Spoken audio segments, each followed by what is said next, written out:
C'est toujours un réel plaisir de vous informer. Si vous nous rejoignez, bonjour et bienvenue dans ce bulletin d'information. Mercredi 3 juillet 2024, les activités économiques sont paralysées dans les agglomérations du sud et Lubero, conquises par les rebelles du M23. Revenons aux affrontements qui ont eu lieu entre l'armée loyaliste et les rebelles du M23 le 2 juillet. Suivez.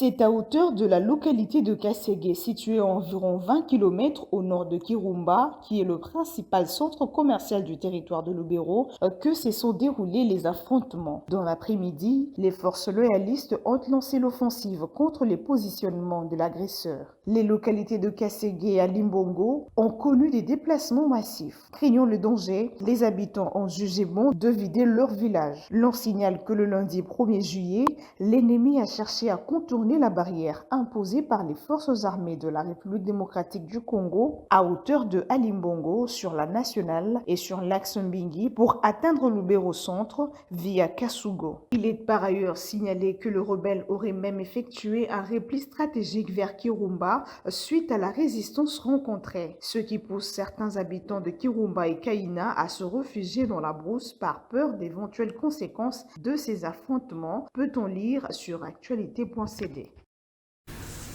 Les coordinations provinciales, territoriales et urbaines de la société civile Force Vive de la République démocratique du Congo, réunies en urgence, ont formulé des nouvelles recommandations pour arrêter l'avancée de l'ennemi. Parmi ces recommandations, il est demandé au chef de l'État, Félix Antoine Tshisekedi, de remettre tout le commandement des opérations militaires à la 34e région militaire. Regardez. Au regard de la dégradation de la situation sécuritaire, nous recommandons au chef de l'État et commandant suprême de FARDC de remettre urgemment tous les commandements des opérations militaires à la 34e région militaire, comme ce fit en 2013 quand le FARDC avait défait militairement le M23 RDF. D'ordonner l'ouverture des combats généralisés sur toutes les lignes de front et mettre fin au cessez-le-feu unilatéral de FARDC. De déployer le militaire bien formé et bien équipé pour sécuriser les frontières de la RDC avec le Rwanda. D'ordonner les interpellations immédiates des officiers ayant abandonné les entités sans combattre. Recommandons aux volontaires pour la défense de la patrie du Nord Kivu de se mobiliser urgemment pour soutenir les FARDC à combattre au front afin de limiter les avancées du M23 RDF AFC, de s'abstenir d'écouter les messages invitant à ériger des barricades sur les routes, de couper les ponts ou de s'attaquer aux humanitaires, aux personnes et à leurs biens sur base des rumeurs. Nous recommandons à la population civile de ne pas céder aux manipulations et à la haine distillée par l'ennemi pour gagner du terrain, de s'abstenir de s'attaquer aux FARDC, aux humanitaires, aux personnes et à leurs biens pour ne pas donner à dire à l'ennemi. Ainsi fait à Goma le 1er juillet 2024. C'est signé John Banyene Balingene et tous les présidents territoriaux et urbains. Et puis, de l'autre côté, les caucus des parlementaires des Lituri dénoncent avec la dernière énergie l'arrestation de leurs frères de province notables et opérateurs économiques de l'espace du Grand Oriental James Tanda par la garde républicaine. Suivez. Nous, membres du caucus des parlementaires de Lituri, dénonçons par le présent la séquestration de notre frère notable de la province et opérateur économique de l'espace Grand Oriental, en l'occurrence M. Kenda Odou James, par la garde républicaine. En effet, c'est depuis le 27 mai 2024 que le 6 Masson a été arrêté à sa résidence pour être transféré à Kinshasa par la garde républicaine pour une raison non encore élucidée à ce jour et continue à être séquestré dans un lieu inconnu après avoir vraisemblablement été détenu à l'Agence nationale des renseignements, sans droit de visite de sa femme, ses enfants et même ses conseils, en violation flagrante des articles 18 et 19 de la Constitution de la République démocratique du Congo.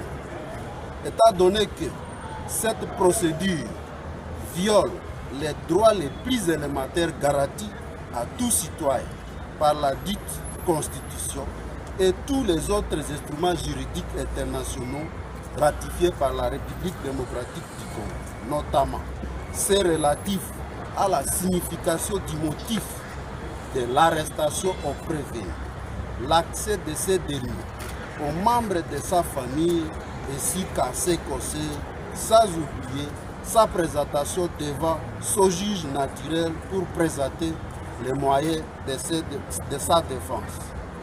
Nos démarches auprès de diverses autorités n'ayant pas produit des effets escomptés, nous recourons à l'arbitrage du chef de l'État, son Excellence Félix Antoine Tshisekedi, magistrat suprême et garant du bon fonctionnement des institutions et qui prône l'état de droit à la République démocratique du Congo, pour que M.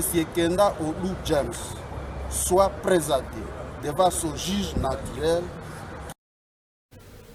100 à 200 000 francs congolais, c'est l'amende fixée par la maire de Lubumbashi pour tout motocycliste qui sera appréhendé au centre-ville car la circulation, l'air est interdite. Pour l'acteur social et analyste politique Christian Mwenze, cette décision va résoudre les problèmes des embouteillages monstres au centre-ville. Il a été joint au téléphone par Emeline Kambidio.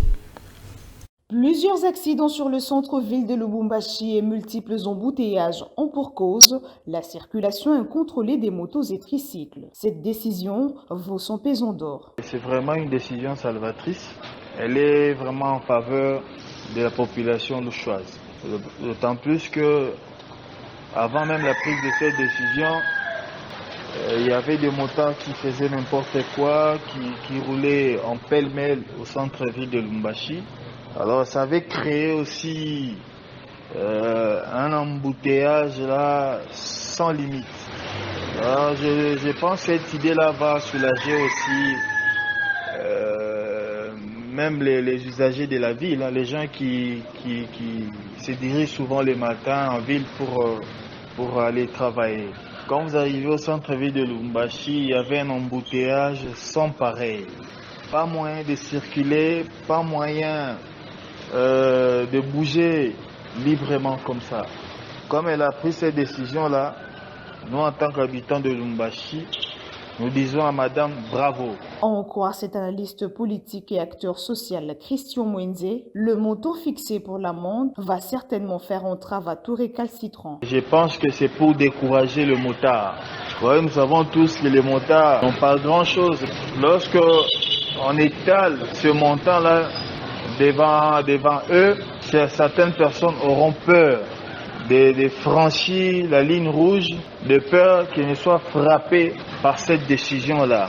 Et quand vous êtes appréhendé en ville, ce qui vous attend, c'est quoi? C'est l'amende que vous allez payer. Si l'amende demandée tourne autour déjà de 100 000 francs congolais, c'est beaucoup d'argent pour nos frères motocyclistes. Notez, la décision de la mairie de Lubumbashi est entrée en vigueur le lundi 1er juillet 2024. Au-delà de l'amende fixée, tout conducteur rétif verra son outil de travail saisi passer plus d'une semaine à la fourrière. Pour finir, parlons sport. Arrêté il y a quelques semaines pour des raisons administratives, le championnat de la Ligue des handball de Kinshasa reprend ce mercredi 3 juillet 2024. L'annonce a été faite par le premier vice-président de cette entité, Tom Kisenda Matondo. Chandrek Tinta. Nous avons relancé les activités de la Ligue de handball de Kinshasa, et cela sous l'impulsion du président de la Fédération de handball, M. Amos Mbayo.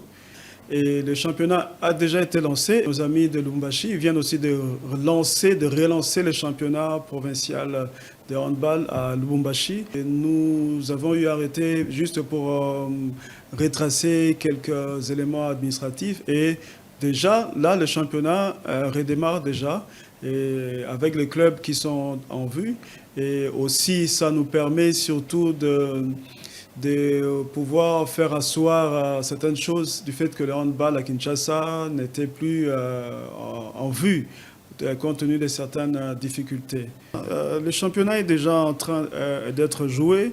Déjà ce mercredi, nous aurons des matchs et le samedi et le dimanche également. Et puis la semaine prochaine, nous continuons nos activités normalement dans le gymnase du stade de Martyrs.